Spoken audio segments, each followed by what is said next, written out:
새해가 밝았습니다. 여러분 모두 금년 새해에는 더 좋은 일 많고 행복하시기를 주님의 이름으로 축원을 드립니다.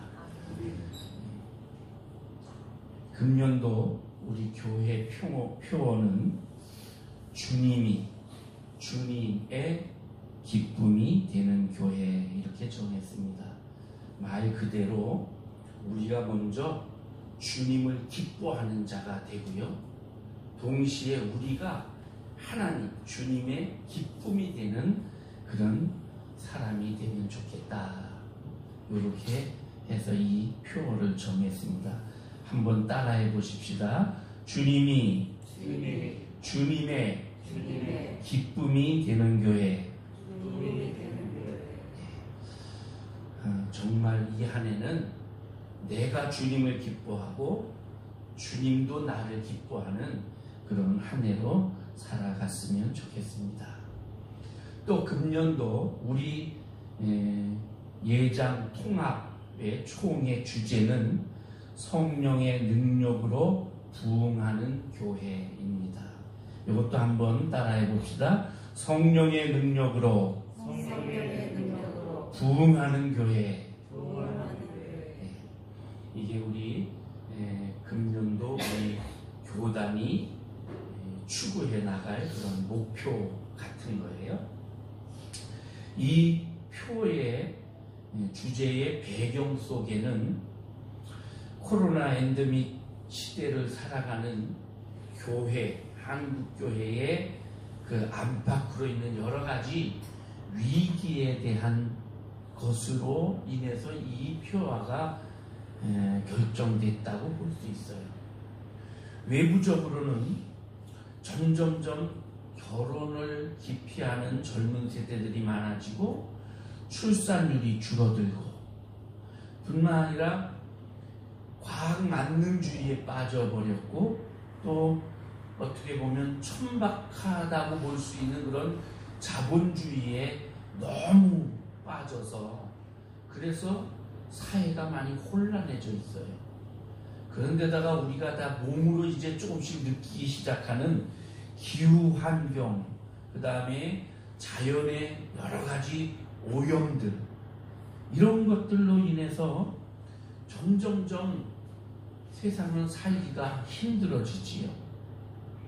그런가 하면 우리 한국이라는 이 정황을 볼 때 정치적으로는 좀 전에 우리 집사님 기도한 것처럼 너무나 혼란해요. 혼탁해서 옳은 것이 어느 것인지 그른 것이 어느 것인지 저 말을 들으면 저 말이 옳은 것 같고 이 말 들으면 이 말이 옳은 것 같고 둘 다 틀린 것도 같고 둘 다 맞는 것도 같고 혼란해요. 불안정해요.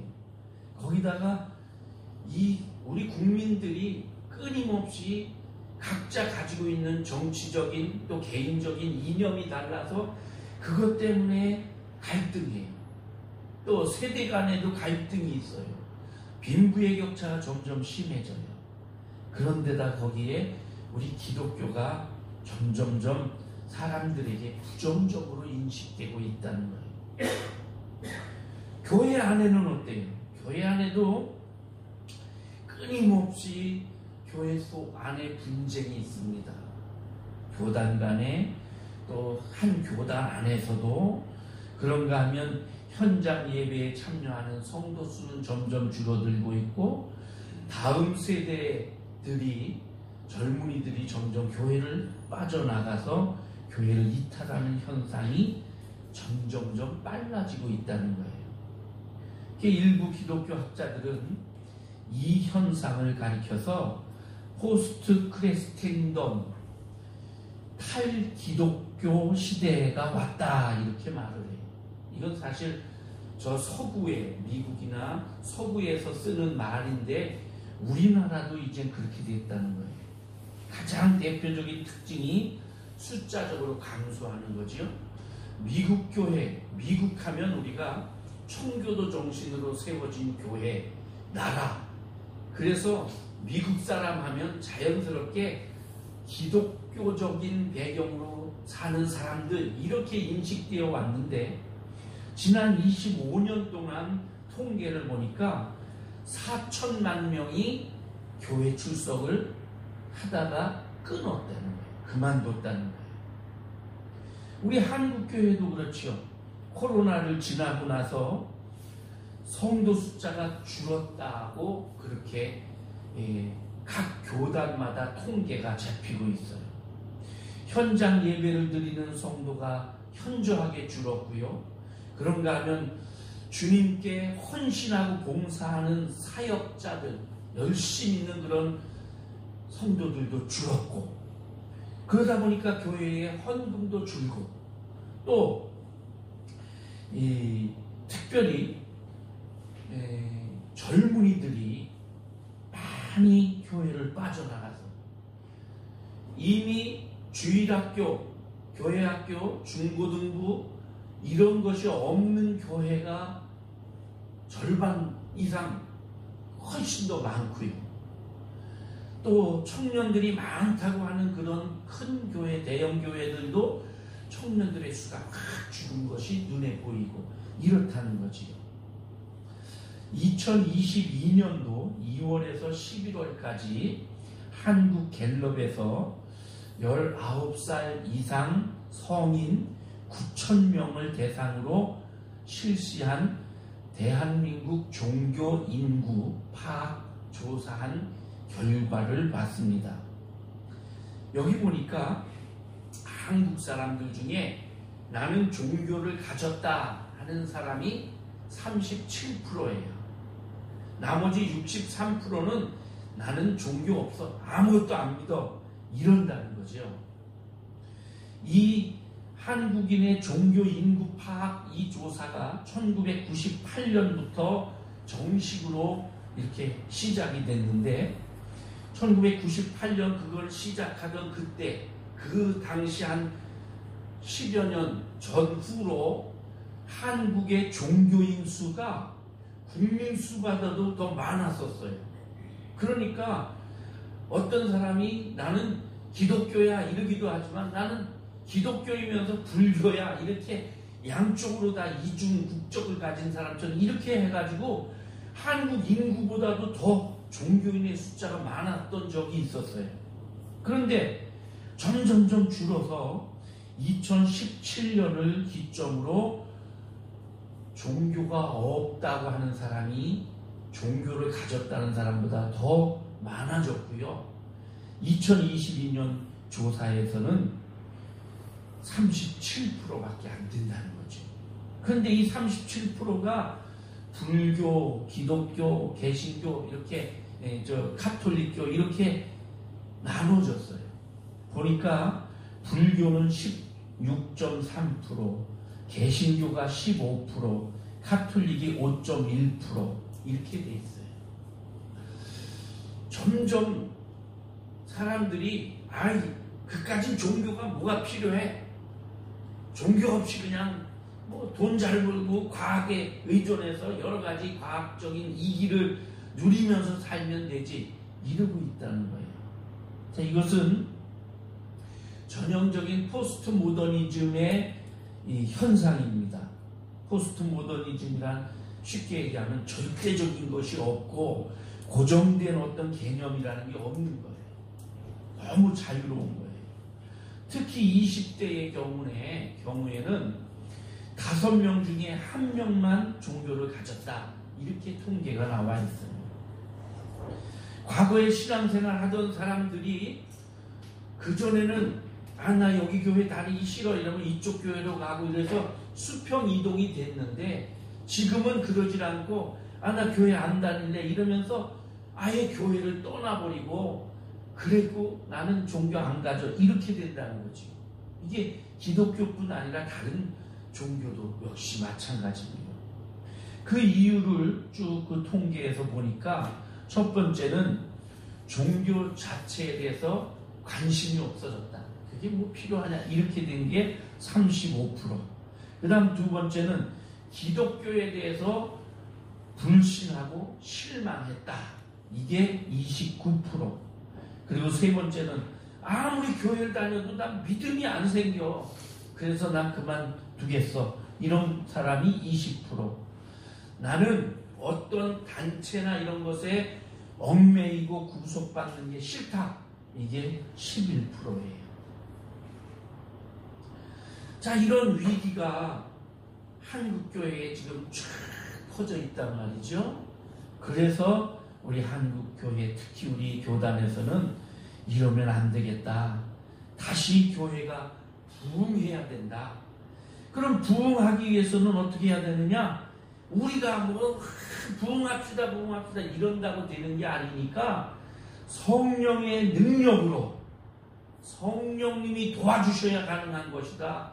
이렇게 지금 얘기를 하고, 그래서 성령의 능력으로 부흥하는 교회, 이렇게 이제 주제를 정한 거죠. 다시 말하면 여러 가지 분석을 하고 뭐 이런 거 중요하지만 가장 중요한 거는 우리 기독교가 본질을 찾아서 기독교의 본질을 되찾는 것이 중요하다는 거예요. 우리 기독교의 고유한 빛, 고유한 맛, 이것을 되찾아야 된다. 교회를 교회되게 해야 된다. 그러기 위해서 말씀과 성령의 능력이 있어야 된다. 이래서 정해진 것이 바로 이 주제입니다. 그러면 이 주제 속에는 또 하나의 의미가 들어있어요. 뭐냐 하면 소망입니다. 그렇게 우리가 겸손해지고 회개하고 말씀으로 성령으로 그렇게 무장할 때에 하나님께서 우리 한국교회를 다시 부흥시켜 주시고 도와주실 것이다 라는 소망이 거기 들어있는 거지. 자, 그러면 부흥이라는 게 도대체 뭐냐? 제가 어릴 때만 해도요, 신령 부흥회 이런 거 많이 했어요. 여러분도 아마 어릴 때 그래서 부흥회 한다 그러면 막 이웃교회 가서 막 찬송도 뜨겁게 부르고 이랬던 기억나실 거예요. 신령 부흥 대성회, 거기 가면 주로 회개 그리고 말씀을 듣고 기도하게 하고 이런 거였어요. 근데 어느 날부터인가 이런 것이 흐지부지 됐어요. 그리고 그저 교회에 다녀서 열심히 성경 공부 같은 건 하는데, 그런데 자신을 돌아보는 회개가 없어지고 주님 앞에 간절히 매달리는 기도가 없어졌다는 거죠. 부흥이라는 게 뭐냐? 이 17세기 중엽에 기독교의 부흥운동이 일어나기 시작하면서 그러면서 쓰여진 단어인데, 성경에서 부흥하면 흥왕하다, 숫자가 많아진다, 이런 의미가 있습니다. 그런데 성경에서 말할 때의 부흥은 단순히 숫자가 늘어나고 교인이 많아졌다, 그런 뜻이 아니에요. 근데 우리 한국교회는 1980년대 그 이전 한 70년대부터 80년대, 90년대 그 기간 동안에 엄청난 부흥을 이루었습니다. 물론 그 이전에 1950년, 60년 전쟁을 겪은 이후에 많이 어려우면서 기독교가 우리 한국인들에게 위로를 주고 힘을 주고 소망을 줬던 그런 게 있죠. 그래서 그 위로와 힘을 가지고 너도 나도 신앙생활하고 열심으로 하나님 섬기고 기도하고 매달리고 이러면서 그러면서 80년대에 부흥을 이루었어요. 그러다 보니까 교회들이 막 대형 교회들이 생기기 시작했습니다. 이때부터 수천 명 모이는 교회, 수만 명 모이는 교회, 이런 교회들이 탄생을 했어요. 그런데 그러다 보니까 어느새 그런 교회가 부흥하는 교회고, 그런 교회만이 정말 하나님의 역사가 일어나는 것으로 좀 착각을 했어요. 그렇게 교인이 늘어나다 보니까 자연히 헌금이 많아지고, 그 많은 헌금을 가지고 지역사회를 위해서, 한국교회를 위해서, 세계를 위해서 많은 좋은 일을 했죠. 그러다 보니까 야, 한국교회가 하나님 은혜로 부흥됐다, 저 아무개 교회가 부흥했다, 이러면서 좋아하고 흥분했어요. 한때 우리 한국 기독교인이 1000만 명이다, 1200만 명이다, 막 이렇게 국민의 25%가 기독교인이다 이러면서 막 정말 좋아했단 말이지. 그런데 시간이 지나면서 80년대, 90년대 지나고 2000년대에 들어오면서 그렇게 크게 성장한 그 교회들이 부작용을 일으키기 시작했습니다. 여러 가지로 사회적 문제를 일으키고요. 그래서 뉴스에 자꾸 오르내리고 그 거대한 힘을 가지고 이상하게 이 어떤 해서는 안 될 그런 것들을 해버리고 이렇게 했어요. 그런 교회의 담임 목사가 힘이 파워가 있잖아요. 그러다 보니까 일탈하고 부정적인 영향을 끼치고 그 조직으로 인해서 부작용들이 생기고 그러다 보니까 점점 사람들이 손가락질하는 그런 주범이 교회가 됐어요. 숫자를 부흥이다, 숫자가 많아지면 부흥한다 이런 착각에서 부작용이 시작됐단 말이죠.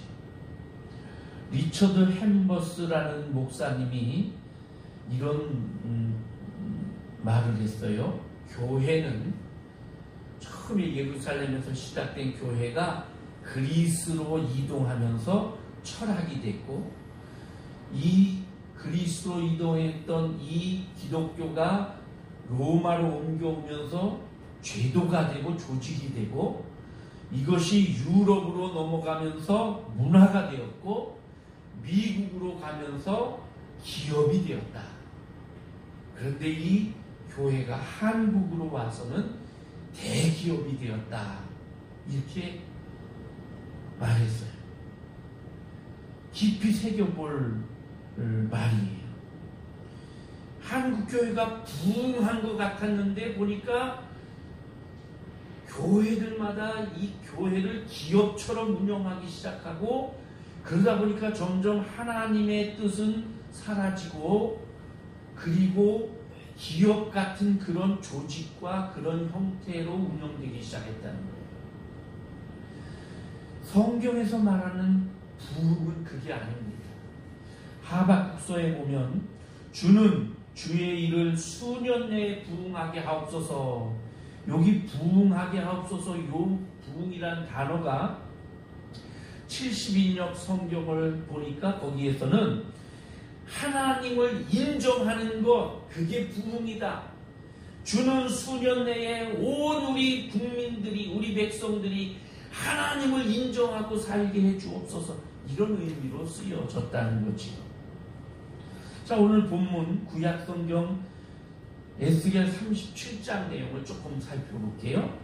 에스겔 37장은 마른 뼈들의 환상입니다. 에스겔은 25살에 바벨론으로 포로로 끌려갔어요. 바벨론에 1차, 2차, 3차로 포로로 끌려가는데 2차로 주전 598년경에 2차로 끌려갔어요. 에스겔은 붓이라는 제사장의 아들입니다. 그래서 제사장의 아들이기 때문에 30세가 되면 자동으로 제사장 역할을 이렇게 이어받을 수 있는데 25살 여호야김이라는 왕 때 여호야김이 8살 때였어요. 8살로 왕이 돼가지고 제대로 못하니까 그 뒤에서 그 외삼촌 이런 사람들이 이렇게 정치를 도와주고 이러는데 도저히 못하니까 바벨론에서 에이 너 그냥 이리로 와 아니고 바벨론으로 끌고 가버리고 가는 사람을 왕으로 세웠단 말이에요. 그렇게 하고 그때 끌려갈 때 이 에스겔도 끌려갔어요. 끌려갔는데 제사장의 아들이니까 믿음이 좋았겠지요. 어느 날 하나님이 부르십니다. 너는 내 백성의 파수꾼이 되어라. 파수꾼으로 부르셨어요. 파수꾼이라는 게 뭐냐면 보초병입니다. 한마디로 보초병으로 남들 잘 때 안 자고 탁 지켜보다가 적군이 쳐들어오면 종을 치거나 무슨 나팔을 불거나 해서 적이 쳐들어온다 이렇게 경고하는 역할을 하는 것처럼 에스겔 너는 이 백성을 향해서 경고의 메시지를 전해라. 하나님이 그렇게 부르셨어요. 그래서 에스겔은 이 에스겔서를 보면 4가지 표적과 환상 4가지 설교를 4번 하고 10개의 비유를 이야기하고 이러면서 백성들에게 여러 가지로 이제 깨닫게 하는 거예요. 이 우리나라가 지금 1차에 2차에 걸쳐서 이렇게 포로로 끌려온 나라가 거의 망해가는데 이 에스겔이 끌려간 그 후에 12년 후에 완전히 멸망해요. 586년에 완전히 나라가 망하는데 그 망하는 나라를 보면서 에스겔은 계속 경고를 하는 거죠. 왜 망할 수밖에 없느냐? 우상에 빠져있고 거짓과 부정이 가득한 이 나라 망한다. 그러니까 하나님께로 돌아가야 된다 이러고 그렇게 멸망의 이유를 계속 경고의 나팔 불듯이 불던 이 에스겔이 40장 이후에 가서는 그런데 이제 그때쯤은 아마 나라가 다 망했던 것 같아요. 그래서 완전히 멸망하고 에스겔 33장의 멸망 소식, 이스라엘의 멸망 소식이 전해지니까 그러니까 이제부터 그때부터는 에스겔이 이스라엘의 회복과 하나님께서 너희 하나님의 백성을 다시 회복시켜서 고국으로 돌아가게 할 거다는 희망의 메시지를 전해줘요. 그 희망의 메시지를 전하는 그 내용 중에 오늘 이 에스겔 그 골짜기에 있는 마른 뼈들의 환상을 얘기하는 거예요. 어느 날 성령께서 에스겔을 끌고 골짜기로 탁 끌고 갔는데 보니까 마른 뼈가 잔뜩 널려져 있는 거예요. 아마도 몇십 년 전에 거기서 큰 전쟁이 있었던 것 같아요. 그러니까 전쟁에 너도 죽고 나도 죽고 적군 아군이 죽어서 그 시체들을 다 어떻게 할 수 없게 그냥 내버려 두니까 이 시체를 새들이 뜯어먹고 썩고 이래가지고 뼈만 남았는데 오래돼가지고 바짝 말라서 허옇게 된 그 뼈가 아주 많았다고 그랬어요. 바짝 말랐다고 그랬어요. 자, 이 뼈는 아무데도 쓸 데가 없어요. 목재로도 쓸 수 없고 뭐 건축재도 아니고 화목으로 쓰는 것도 아니고 무엇으로도 쓸데없는 것들입니다.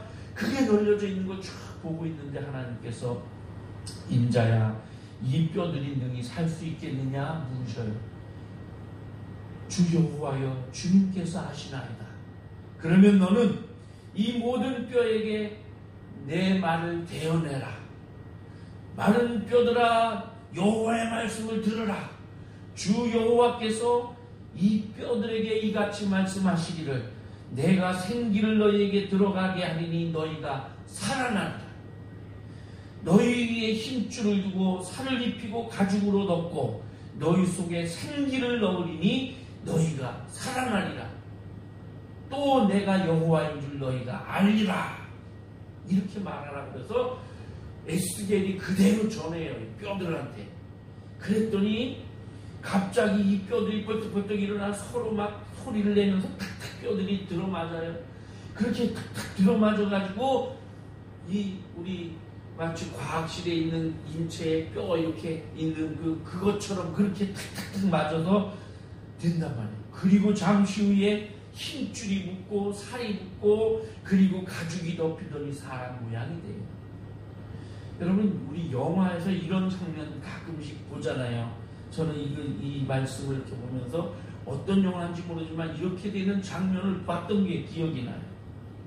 그렇게 해서 쫙 섰는데 사람은 아니에요. 사람 모양은 하고 있는데 왜? 생명이 없으니까. 하나님이 또 말씀하셔요. 너는 생기를 향하여 되어내라. 그래서 생기야 사방에서부터 와서 이 죽음당한 자에게 붙어서 살아나게 해라. 그랬더니 어디선가 생기가 들어와갖고 이 뼈들에게 이 뼈로 인해 생긴 이 사람들에게 생기가 들어가니까 큰 군대를 이루었대요. 하나님이 계속 말씀하십니다. 인자야 이 뼈들은 이스라엘의 온 족속이라. 이 뼈들이 말랐고 소망이 없었던 것 다 우리는 멸절되었도다 이렇게 하는데 내가 너한테 대언하게 했던 이 뼈들이 다시 살아난 것 같이 내 백성이 지금은 마른 뼈같이 죽었지만 무덤을 열고 회복되어서 살아나고 내가 약속의 땅으로 돌아가게 할 것이다. 그래서 내가 여호와인 줄 알리라. 그러면서 오늘 본문을 말하는 거예요. 내가 또 내 영을 너희 속에 두어 너희가 살아나게 하고 내가 또 너희를 너희 고국 땅에 두리니 나 여호와가 이 일을 말하고 이룬 줄을 너희가 알리라. 여호와의 말씀입니다. 자, 여기서 말하는 부흥은 뼈들이 다 뿔떡뿔떡 일어났다고 그게 부흥이 아니라 거기에 하나님의 생기가 들어가 살아있는 존재가 됐을 때 그게 부흥인 거예요. 살아있는 군대가 됐어요. 이것처럼 하나님의 백성들이 수만 수천이 모이고 그래서 한국교회가 부흥되는 게 아니고 살아있는 정말 예수 그리스도를 내 중심에 모신 살아있는 생명이 있는 그런 교회들이 있을 때, 그런 그리스도인이 있을 때 한국교회가 부흥한다는 거죠. 생명이 있는 그 한 사람이 생명 없는 수많은 사람 그것보다 더 중요해요. 전도서 9장에 보니까 산 개가 죽은 사자보다 낫다 이런 말씀이 있어요. 맞아요. 죽은 사자 수천 수백 마리 있으면 뭐예요? 살아있는 개가 더 힘이 있죠. 그것처럼 살아있는 그리스도인이 있을 때 이걸 부흥이라고 말하는 거죠. 자, 오늘 신약 성경에 예루살렘 교회를 얘기합니다. 예루살렘 교회가 성령이 임하고 나서 부흥됐어요. 근데 여기서 부흥됐다 그러니까 숫자가 늘어간 것 이것으로 부흥됐다? 아니, 그게 아니고 그 교회 안에 생명이 있는, 예수 그리스도로 인해 생명이 있는 그런 사람들이 점점점 늘어났다는 거예요. 물론 지역적으로 확산이 됐어요. 온 유대와 사마리아와 땅끝까지. 민족적으로도 확장이 됐어요. 그래서 이 유대인뿐 아니라 사마리아인 그리고 이방인들까지 숫자적으로도 점점 늘어나서 3천이 됐다가 하루에 3천이 회개하고 5천이 회개하고 숫자를 셀 수 없어서 허다한 무리들이 주님 앞으로 돌아왔다. 수가 점점점 많아지니라. 그렇게 됐어요. 그런데 이렇게 사도행전의 교회가 부흥하고 성장했는데 그렇게 부흥하고 성장한 것이 아무런 문제가 없는데 그랬냐? 아니에요. 종교 지도자들, 유대교 지도자들이 기독교 지도자들, 우리 사도들을 협박하고 위협합니다. 감옥에 가둡니다. 순교당합니다. 박해를 받고 점점 박해로 쪼여져 오기 시작해요. 그런 가운데 교회 안에는 또 갈등이 일어나요. 그래서 아나니아 삽비라 사건이 생기고 그리고 신학적인 논쟁이 생겨서 이방인들을 믿게 하는데 어떻게 할 것이냐 이런 것들도 생기고 이런 물리적인 또 여러 가지 외부적인 내면적인 이런 문제가 생겼음에도 교회가 부흥했다는 거예요. 하나님께서 주도하신 사건이에요. 성령님이 오심으로 성령께서 오셨잖아요. 오순절날. 그리고 백성이 하나님의 사람들 사도들과 주님을 따르는 자들이 모여서 기도하고 성령이 임하고 나가서 담대하게 복음을 전하고 그랬더니 하나님의 영으로 충만한 그들이 하나님의 주시는 힘을 가지고 움직였더니 부흥이 되었다는 거예요. 하나님으로부터 오는 힘이 외부로부터 교회에 다 압박해오는 그 힘을 뛰어넘고 이길 수 있게 해주셨다는 거지. 그래서 오늘 우리가 읽은 본문 사도행전 9장 31절 그리하여 온 유대와 갈릴리와 사마리아 교회가 평안하여 든든히 서가고 주를 경외함과 성령의 위로로 진행하여 수가 더 많아지니라. 그렇게 부흥되었다는 거예요. 여기 온 유대와 갈릴리와 사마리아 교회, 요거는 유대는 이 요단강 왼쪽 서쪽에 있는 예루살렘을 중심으로 한 그 지역이에요. 유대인들이 모여 사는 곳이에요. 그 다음에 갈릴리, 이거는 저 위쪽 갈릴리 바다를 중심으로 있는 지역이에요. 이 갈릴리 사람들은 부자들이 별로 없어요. 그 산지거든요. 여기는 산지고, 그리고 사투리를 많이 쓰는 사람들이에요. 그래서 갈릴리 그러면 이거 촌 사람들, 이렇게 이해했던 사람들이. 그 갈릴리, 그 사이에 사마리아가 끼어 있어요. 이 사마리아는 역사적으로 전통적으로 유대인들이 기피하는 사람들입니다. 그래서 유대인들이 이 유대 지역, 여기서 갈릴리로 오갈 일이 있으면 이 사마리아를 통과해 가면 빠른데 글로 안 가고 이렇게 돌아서 갔어요. 왜냐하면 주전 8세기경에 아수르 제국이 북쪽 이스라엘을 멸망시키고 북쪽에 있는 그 사람들 중에 일부를 끌어다가, 유대인들이죠, 북이스라엘 사람들을 일부를 끌어다가 저 다른 나라에다가 흩어서, 그래서 이주 정책을 썼어요. 뿐만 아니라 다른 데서 포로로 잡은 사람들을 아수르 정책에 의해서 여기 사마리아 지역에 갖다 놓고 여기서 살아는, 이렇게 이주 정책을 썼어요. 그러다 보니까 어차피 이제 거기 남아있던 이 유대인들이 외부에서 온 사람들하고 같이 어울려 살 수밖에 없잖아요. 그렇게 시간이 지나면서 자연스럽게 섞여서 순수한 유대인의 혈통을 잃어버렸어요. 그런가 하면 외국에서 온 그 사람들이 자기들의 종교를 가지고 와 그 종교를 믿으면서 유대인들이 믿는 여호와 하나님 그거하고 짬뽕이 돼서 혼합 종교가 됐어요. 그러니까 바벨론에서 신앙을 지키다가 돌아온 유대인들이 딱 돌아와서 보니까 유대인들이 있기는 있는데 이 잡족이 됐단 말이에요. 신앙도 막 이상해져 버렸단 말이에요. 그러니까 저것들하고는 상대 못해.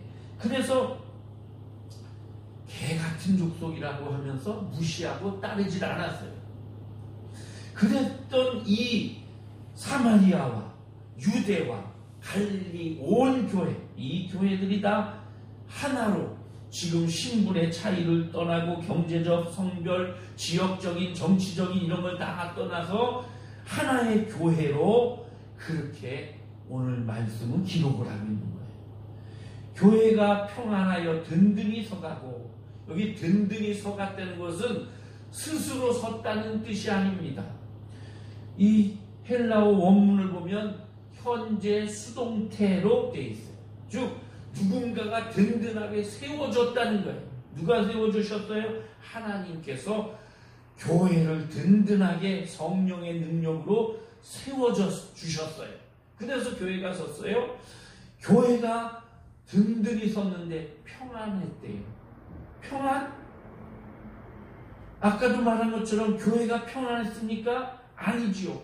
여러 가지로 막 점점점 압박이 심해지고 핍박이 가해지고, 그때 벌써 이제 스데반이 순교를 하고 이랬단 말이에요.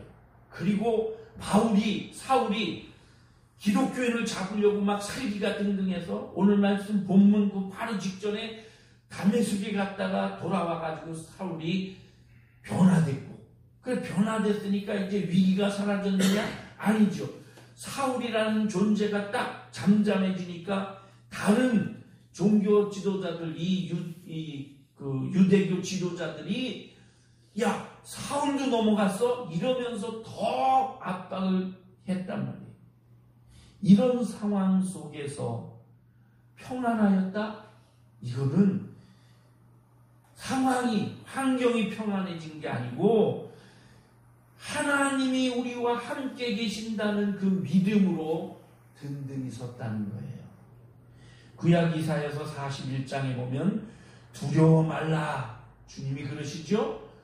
문제가 없어서 두려워 말라가 아니고 그 다음 말씀에 보면 두려워 말라 내가 너와 함께 함이니라. 주님이 함께 하니까 너는 두려워 말라. 이게 평안이에요. 시편 23편 내가 사망의 음침한 골짜기로 다닐지라도 해를 두려워하지 않는 이유는 그 다음 말씀 주께서 나와 함께 하심이라. 주님의 제자들은 지금 외부적으로 압박이 오고 협박이 오고 위기가 오고 내부적으로도 막 힘들고 그런데 그런 상황 속에서도 내가 세상 끝날까지 너희와 함께 있으리라 하시는 주님의 그 약속, 임마누엘의 주님의 약속을 믿고 그래서 주님만 의지했더니 교회가 그 환난 중에도 평안하고 든든히 서갔대요.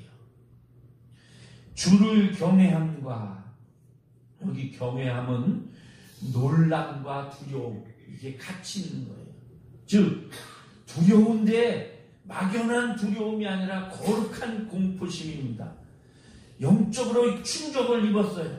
함부로 하지 못할 자들이라는 걸 알게 됐어요. 야, 저 사람들이 막 성령이 임하고 막 제자들이 나가 지금까지 겁에 떨어서 겁이 나서 다락방에 숨어 있고 예수 그리스도를 전하는 자가 없어서 이 사건은 끝났나 보다 그랬는데 어느 날 갑자기 거리로 나와서 예수가 그리스도다 하고 전하기 시작을 하는데 막 기적이 나타나고 안진뱅이가 일어나고 이런단 말이죠. 그러니까 처음에는 야 이상하다 의아해하다가 반신반의하다가 이제는 야 그 예수의 이름의 능력이 이렇게 강하구나 예수의 이름을 높이고 두려워하기 시작했다는 이게 경외심이에요.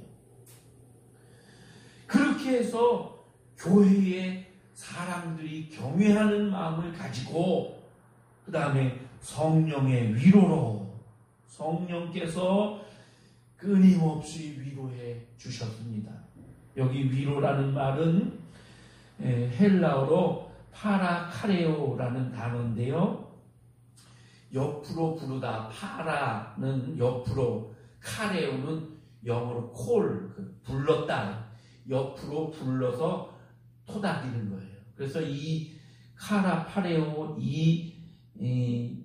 그 단어에서 성령 요한복음의 성령 파라클레이토스라는 이 단어가 생겼어요. 이 파라클레토스는 보혜사라는 뜻인데 보혜사 우리 성경은 보혜사라고 보호하고 은혜를 베푸시는 사자 이렇게 돼 있지만 영어 성경에 보면 돕는 자, 헬퍼 또는 위로자, 중재자, 카운셀러 이런 여러 가지 의미. 즉 성령의 위로하심, 성령께서 옆에 오셔서 힘을 주고 위로해 주고 그렇게 해 주셨다는 거예요. 그래서 성령의 위로로 교회가 점점점 든든해지고 수가 더 많아지고 이렇게 부흥했다는 거지요. 예루살렘 교회가 성령의 능력으로 부흥하는 교회였습니다. 그래서 우리 교단은 우리 한국교회도 이처럼 성령의 능력으로 부흥하는 교회. 그래서 에스겔 골짜기에 마른 뼈 같은 그 사람들이 하나님의 생기를 입음으로 살아나서 큰 군대를 이룬 것처럼 예루살렘 교회에 많은 사람들이 예수 그리스도를 가슴에 품은 생명 있는 사람이 되어서 그래서 점점 사람들과 서로 유무상통하고 사람들을 다 품고 화해하고 그러면서 그렇게 부흥했던 것처럼 우리 한국교회도 그렇게 하자 이렇게 생각하고 이 주제를 정한 거죠. 어쩌면 우리 한국교회에 꼭 필요한 것이 성령의 능력입니다. 우리 한국 사회는 깊은 상처와 아픔으로 가득해 있어요. 과거부터 계속 해온 이 아픔과 상처가 지금도 끊이지 않고 오히려 지금 점점 더 심해지는 것 같아요. 그런데 우리 한국교회는 그런 걸 치유할 능력이 없어졌어요. 우리 스스로 우리 자신도 지금 추스리기에 벅차 있단 말이죠. 주님의 능력이 없으면 할 수가 없어요. 그래서 성령의 능력으로 이렇게 말합니다. 성령의 능력을 우리가 기도하고 주여 우리가 다시 성령으로 충만해지기를 원합니다. 주님께 간절하게 소망하면서 주님을 의지하면서 우리 믿는 자들이 예수 그리스도를 품은 생명 있는 자가 될 때, 그럴 때 교회는 점점점 부흥하게 된다.